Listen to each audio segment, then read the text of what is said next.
Hi guys, എല്ലാവരും സുഖമായിട്ടിരിക്കുന്നെന്ന് വിശ്വസിക്കുന്നു. അപ്പം കുറച്ച് കാര്യങ്ങളൊക്കെ ആയിട്ട് തിരക്കായിട്ട് ഇങ്ങനെ പോവായിരുന്നു. അപ്പം വീഡിയോസ് മിസ്സായിട്ടുണ്ട് എനിക്കറിയാം. സോ അതിനാദ്യം തന്നെ ഞാനൊരു സോറി ചോദിച്ച് സ്റ്റാർട്ട് ചെയ്യാം. ദെൻ കുറച്ച് അപ്ഡേറ്റ്സും ഈ ഒരു റാൻഡം ടോപ്പിക് ഡിസ്കഷനുമാണ് ഞാൻ ഇന്ന് ഉദ്ദേശിക്കുന്നത്. സോ ആദ്യം തന്നെ നമ്മൾ പ്ലാൻ ചെയ്ത് വെച്ചൊരു കാര്യം പറയാം. ഞാനൊരു 50 ഡേ ചലഞ്ചും കൂടെ സ്റ്റാർട്ട് ചെയ്യാൻ ഉദ്ദേശിക്കുകയാണ്.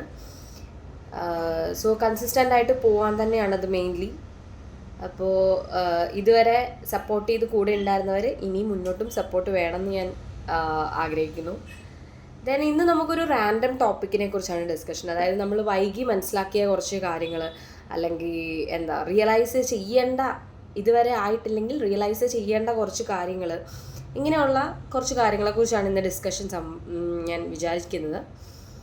സോ നമുക്കെല്ലാവർക്കും ഓരോരോ ഗോൾ ഉണ്ടാവും അല്ലേ? പലവർക്കും പല ആഗ്രഹങ്ങളായിരിക്കും. ഇപ്പം നമ്മുടെ ഒരു ആഗ്രഹം വേറൊരാളോട് പറഞ്ഞാൽ അയാൾക്ക് അത് എത്രത്തോളം ഉൾക്കൊള്ളണം എന്നൊന്നുമില്ല. സോ നമുക്ക് എന്ത് ഗോളാണ് ഉള്ളത്, ആ ഗോളിനെയൊക്കെ ജസ്റ്റ് ഒന്ന് നോട്ട് ഡൗൺ ചെയ്യാം. ഇപ്പം നമുക്ക് ഗോളിനെ രണ്ടായിട്ട് തിരിക്കാം. ഷോർട്ട് ടേം ഗോളുണ്ട്, ലോങ് ടേം ഗോളുണ്ട്. സോ ഇപ്പോൾ ഷോർട്ട് ടേം ഗോൾ എടുക്കുകയാണെങ്കിൽ നമുക്കിപ്പം ഇത്ര ലിറ്റർ വെള്ളം കുടിക്കുന്നതായിക്കോട്ടെ, അല്ലെങ്കിൽ അത്രയും ചെറിയ കാര്യങ്ങൾ പോലും ജസ്റ്റ് ഒന്ന് നോട്ട് ഡൗൺ ചെയ്ത് വെക്കുക. എന്നിട്ട് at the end of the day നമ്മളിത് പാലിക്കുന്നുണ്ടോ എന്നുള്ളതും കൂടെ ഒന്ന് ചെക്ക് ചെയ്യാം.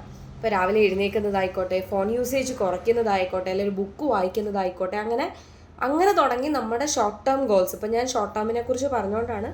നമുക്ക് രണ്ടും എഴുതി വയ്ക്കാം. എഴുതി വെച്ചിട്ട് നമുക്ക് എഴുതി വെച്ചതുകൊണ്ട് മാത്രം കാര്യമില്ല, നമുക്ക് അതിലോട്ട് എങ്ങനെയൊക്കെ എത്താം, അതിന് നമ്മൾ എന്തൊക്കെ എഫേർട്ട്, അല്ലെങ്കിൽ നമ്മൾ എന്തൊക്കെ ആക്ഷൻസ് അതിന് വേണ്ടിയിട്ട് എടുക്കണം, ഈ ഒരു കാര്യങ്ങൾ നമ്മൾ പ്രോപ്പറായിട്ട് എഴുതി വെച്ചിട്ട് അതിന് വേണ്ടിയിട്ട് വർക്ക് ചെയ്യാൻ തുടങ്ങാം. ഓക്കെ, ഓരോ ഡേ ബൈ ഡേ നമുക്ക് ബെറ്റർ ആവുന്നത് നമുക്ക് തന്നെ ഫീൽ ചെയ്യും. ഇതൊന്ന് ട്രൈ ചെയ്ത് നോക്കിയിട്ട് അതിൻ്റെ റിസൾട്ട് എന്താണെന്ന് വെച്ചാൽ കമൻറ്റിൽ മെൻഷൻ ചെയ്യാം. ദെൻ നമ്മളെപ്പോഴും വിചാരിക്കും നമുക്കൊരു ഡ്രീം ഉണ്ട്, എന്തുകൊണ്ട് ഞാൻ ആഗ്രഹിച്ച ആ ഡ്രീമിലോട്ട് ഞാൻ എത്തുന്നില്ല. ഈ ഒരു കാര്യത്തെക്കുറിച്ച് ചിന്തിച്ചിട്ടുണ്ടാവും. അതെന്താണെന്ന് വെച്ചാൽ ആ ഡ്രീമിലേക്ക് നമ്മൾ സെറ്റ് ചെയ്ത് ആ ഡ്രീമിലേക്ക് നമ്മൾ എത്തും, വൺ ഡേ നമ്മളത് എത്തും. അതിൽ ഈ താമസങ്ങൾ വരുന്നതിന് കാരണം എന്താണെന്ന് വെച്ചാൽ അത്രയും നമ്മൾ കേപ്പബിൾ ആയിട്ടില്ല. ഇപ്പോൾ ഒരു ഉദാഹരണം പറയുകയാണെങ്കിൽ, നാളെ നിങ്ങളുടെ അക്കൗണ്ടിൽ ഒരു 10 ലക്ഷം രൂപ വരികയാണ്. ഓക്കെ, ഒരു 10 ലക്ഷം രൂപ വരിക, പെട്ടെന്ന് വന്നപ്പോഴത്തേനും നമുക്ക് ഈ 10 ലക്ഷത്തിന് എന്ത് ചെയ്യണമെന്ന് അറിയത്തില്ല. സോ അത് നമ്മൾ ചിലപ്പോൾ പെട്ടെന്ന് ചിലവാക്കി കളയാം, അല്ലെങ്കിൽ അതിനെ എങ്ങനെ യൂട്ടിലൈസ് ചെയ്യണം എന്നുള്ള പ്രോപ്പറായിട്ടുള്ളൊരു ഇത് ഉണ്ടാവത്തില്ല. ചിലപ്പോൾ നമ്മൾ ആരോടും പറയത്തുണ്ടാവില്ല എനിക്ക് ഇത്ര രൂപ കൈ കിട്ടിയെന്ന്. എന്നിട്ട് നമ്മുടേതായ വേയിൽ അത് നമ്മൾ ചിലവാക്കിക്കൊണ്ടിരിക്കും. സോ നമ്മൾ എപ്പോൾ കേപ്പബിൾ ആവുന്നോ നമ്മൾ ആ ഡ്രീമിൽ എത്തിച്ചേരും. അപ്പം ആ കേപ്പബിൾ ആവുന്ന ആ ഒരു പോയിന്റ് വരെയാണ് നമ്മളെ ഇങ്ങനെ പലതരത്തിലുള്ള സ്ട്രഗിളും പലതരത്തിലുള്ള കാര്യങ്ങളും ഒക്കെ കൊണ്ടുവരുന്നത്. അതേപോലെ മുന്നേ ഞാൻ പറഞ്ഞിട്ടുള്ളൊരു കാര്യമാണ് കമ്പാരിസൺ. സ്വയമേ നമ്മൾ കമ്പയർ ചെയ്യുന്ന പല കാര്യങ്ങളുണ്ട്. ഇപ്പം എൻ്റെ ഒരു ഇത് പറയുകയാണെങ്കിൽ, ഞാൻ ഈ യൂട്യൂബിൽ തന്നെ പല വീഡിയോസ് കാണുമ്പോൾ, അല്ലെ ക്രാഫ്റ്റ് വീഡിയോസ്, അതൊക്കെ എനിക്ക് ഇൻട്രസ്റ്റ് ഉള്ള ഒരു ഏരിയയാണ്. അപ്പോൾ വീഡിയോസ് കാണുമ്പോഴത്തേനും വിചാരിക്കുമ്പോൾ അവരുടെയൊക്കെ മുറി എന്ത് രസമാണ്, നല്ല വെള്ള പെയിൻറ്റ്, വെള്ള ഫർണിച്ചേഴ്സ്, അതുപോലെ കുറേ ഹോം ഡെക്കോർ, അങ്ങനെ കുറേ ഐറ്റംസ്. അപ്പോൾ ഞാൻ വിചാരിക്കും എനിക്കത് അഫോർഡ് ചെയ്യാൻ പറ്റത്തില്ല, എൻ്റെ വീട്ടിൽ ഇതൊന്നും നടക്കത്തില്ല, അല്ല എൻ്റെ വീട്ടിൽ അത്ര സ്പേസ് ഇല്ല. ഇങ്ങനെയൊക്കെ കുറേ കാര്യങ്ങൾ ഞാൻ കമ്പയർ ചെയ്തിട്ടുണ്ടായിരുന്നു. അവർക്കതുണ്ട്. അതുപോലെ ഒരു ക്രാഫ്റ്റ് ചെയ്യുമ്പോഴത്തേനും ജസ്റ്റ് പല കളറിലുള്ള നല്ല കത്രികകൾ, അതേപോലെ ഓരോരോ സ്കെച്ച്, ഓരോരോ ഐറ്റംസ്. അപ്പോൾ അന്ന് എനിക്കതൊന്നും മേടിക്കാനുള്ള മേടിക്കാൻ പറ്റത്തുണ്ടായിരുന്നില്ല. അപ്പോൾ ഞാൻ വിചാരിക്കും അവരുടെയൊക്കെ എന്ത് ലൈഫാണ്. ഇങ്ങനെയുള്ള കുറേ കമ്പാരിസൺ. നമ്മൾ ഓരോരുത്തരും ജീവിക്കുന്ന അവനവൻ്റെ ലൈഫാണ്. നമ്മളെല്ലാവരും യുണീക്കാണ്. നമ്മൾ ഒന്നല്ലെങ്കിൽ വേറൊരു രീതിയിൽ നമ്മൾ യുണീക്കാണ്. ആ ഒരു കാര്യത്തെ നമ്മൾ അക്സെപ്റ്റ് ചെയ്യുന്നില്ല. നമ്മൾ ഈ കമ്പാരിസണിൻ്റെ പുറകെ പോയിക്കൊണ്ടിരിക്കുകയാണ്. കമ്പാരിസൺ എന്ന് പറയുന്നത് ഒരു നോർമൽ കാര്യമാണ്. പക്ഷേ അതൊരു പരിധി വിട്ട് കഴിയുമ്പം, അല്ല അതൊരു ലിമിറ്റിന് അപ്പുറം ചിന്തിക്കുമ്പോൾ, അല്ല അങ്ങനെ ആകുമ്പോഴാണ് നമ്മളതിനെ കൂടുതൽ കൺസിഡർ ചെയ്യേണ്ട. ഓക്കെ, ഇതെനിക്കൊരു പ്രോബ്ലമാണ്, ഇതിനെ എങ്ങനെയൊക്കെ എനിക്ക് ഓവർകം ചെയ്യാം, ഇങ്ങനെയുള്ള കാര്യങ്ങൾ. അതേപോലെ തന്നെയാണ് സെലിബ്രിറ്റി ലൈഫും. ഇതും ഞാൻ മുന്നേ ഒരു വട്ടം പറഞ്ഞിട്ടുണ്ട്. സെലിബ്രിറ്റി ലൈഫും നമ്മൾ എപ്പോഴും കമ്പയർ ചെയ്യുന്നൊരു കാര്യമാണ്. ഇപ്പം ഞാനൊരു സെലിബ്രിറ്റിയുടെ വീഡിയോസ് സ്ഥിരം കാണും. അപ്പോൾ ഞാൻ ഇങ്ങനെ വിചാരിക്കും അവരെപ്പോഴും ട്രിപ്പ് പോകണു, അല്ലെ ഇൻഫ്ലുവൻസേഴ്സ് എപ്പോഴും ട്രിപ്പ് പോകണം, ഈ പ്രായത്തിൽ ഇവർക്ക് എങ്ങനെ ഇത്ര പൈസ, അല്ലെ ഇവരെങ്ങനെ ഒറ്റയ്ക്ക് വീട്ടിൽ നിന്ന് വിടുക, എന്നെ അങ്ങനെയൊന്നും വിടത്തില്ലല്ലോ, ഇങ്ങനെ ഞാനും വിചാരിച്ചിട്ടുണ്ടായിരുന്നു. പക്ഷേ ഈ പറഞ്ഞ പോലെ വൺസ് ഞാൻ കേപ്പബിൾ ആകുമ്പോൾ എനിക്കും ഇതെല്ലാം ചെയ്യാൻ പറ്റും എന്നൊരു വിശ്വാസം എനിക്കിപ്പോൾ ഉണ്ട്. ദെൻ നമുക്ക് എല്ലാത്തിനും ഒരു സ്റ്റാർട്ടാണ് വേണ്ടത്. അല്ലേ? സ്റ്റാർട്ട് ഒന്ന് തുടങ്ങി തുടങ്ങിക്കഴിഞ്ഞ് കഴിഞ്ഞാൽ നമ്മൾ ആ ഫ്ലോയിൽ അങ്ങ് പോകും. പക്ഷെ ആ തുടക്കം കിട്ടാത്തതാണ് പലതിൻ്റെതും പ്രശ്നം. ഇപ്പം എൻ്റെ കാര്യം തന്നെ ഞാൻ പറയുകയാണെങ്കിൽ ഞാനൊരു കൺസിസ്റ്റൻസി ബിൽഡ് ചെയ്യുക, അല്ലെങ്കിൽ ഒരു ഡിസിപ്ലിൻ ബിൽഡ് ചെയ്യുക എന്നുള്ള രീതിക്കാണ് ഞാൻ ആ 25 ഡേ ചലഞ്ച് സ്റ്റാർട്ട് ചെയ്തിട്ടുണ്ടായിരുന്നത്. എല്ലാ ദിവസവും സ്മൂത്ത് ആയിരുന്നില്ല, എല്ലാ ദിവസവും എനിക്ക് കറക്റ്റായിട്ട് അപ്ലോഡിങ് പ്രോപ്പറായിട്ടുള്ള കാര്യങ്ങളും ചെയ്യാൻ പറ്റുന്നുണ്ടായിരുന്നില്ല. ലോ ആയിട്ടുള്ള ദിവസങ്ങളുണ്ടായിരുന്നു, അല്ലെങ്കിൽ പെട്ടെന്ന് വീഡിയോ ചെയ്യണമല്ലോ എന്നോർത്ത് ചെയ്ത ദിവസങ്ങളുണ്ടായിരുന്നു. അങ്ങനെ കുറേ കാര്യങ്ങളൊക്കെ സ്ട്രഗിൾസ് ഉണ്ടായിരുന്നു ഇതിൻ്റെ ഇടയ്ക്ക്. പക്ഷേ വൺസ് ഞാൻ നിങ്ങളുടെ അടുത്ത് ഷെയർ ചെയ്തതാണ് ഞാൻ സ്റ്റാർട്ട് ചെയ്യാൻ പോവുകയാണ്, സോ എനിക്ക് ആ ഒരു കമ്മിറ്റ്മെൻറ്റ് കംപ്ലീറ്റ് ചെയ്യണം എന്നുണ്ടായിരുന്നു. അതിന് വേണ്ടിയിട്ടും കൂടെയാണ് ഞാൻ ആ വീഡിയോ കണ്ടിന്യൂസ് ആയിട്ട് ചെയ്തുകൊണ്ടിരുന്നത്. ദെൻ ഇപ്പോൾ പറഞ്ഞ പോലെ തന്നെ നമുക്ക് പലപ്പോഴും സെൽഫ് ഡൗട്ട് വരാറുണ്ട്. ആദ്യം 2-3 വീഡിയോ ഇട്ടു, ഓക്കെ അത് ഇത്ര കൊണ്ട് റീച്ച് ആയിട്ടില്ല എന്ന് വിചാരിച്ച് ഞാൻ ഇത് ഇനിയിപ്പോൾ എൻ്റെ കണ്ടൻറ്റ് കൊള്ളാഞ്ഞിട്ടാണോ, അല്ലെങ്കിൽ അത് ആൾക്കാരിലേക്ക് എത്തുന്നില്ലേ, അവർക്ക് മനസ്സിലാവുന്നില്ലേ, ഇങ്ങനെയുള്ള കുറേ സംശയങ്ങൾ എനിക്കുണ്ടായിരുന്നു.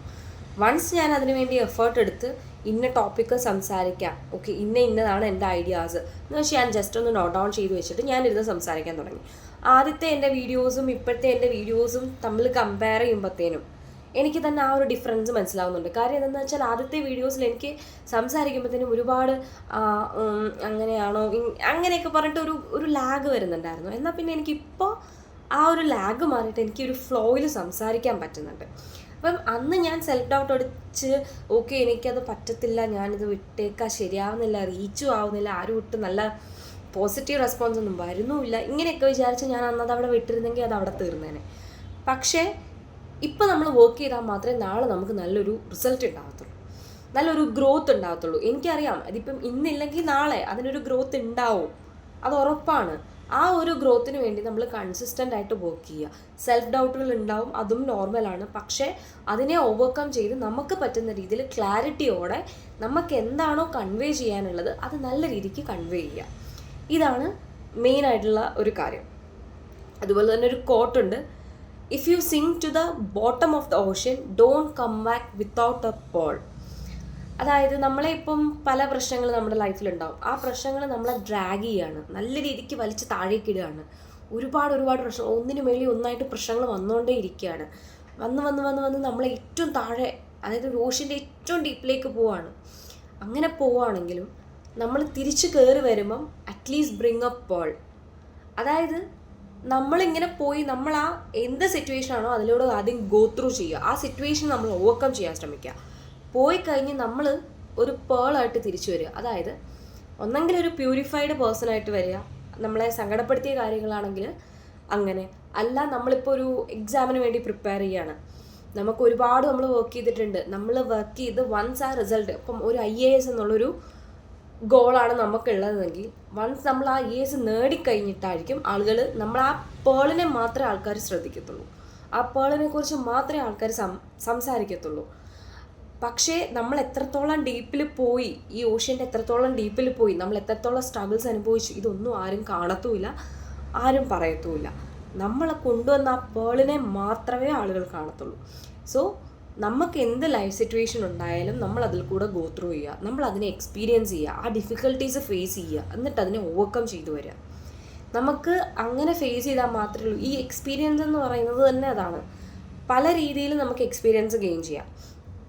ജസ്റ്റ് ഒരിടത്ത് പോയി ഇരുന്ന് കുറച്ച് നാൾ എന്തൊക്കെയൊക്കെയോ ചെയ്തിങ്ങി വരാം, അല്ലെങ്കിൽ അങ്ങനെയാണെന്ന് വരാം. കുറേ ലൈഫ് എക്സ്പീരിയൻസ് ഉണ്ട്, ഇതൊന്നും ആരും നമ്മളെ പഠിപ്പിക്കത്തില്ല. നമ്മൾ തന്നെ പോയി അല്ലെ നമ്മൾ തന്നെ അനുഭവിച്ച് കണ്ടുപിടിക്കേണ്ട കുറച്ച് കാര്യങ്ങളുണ്ട്.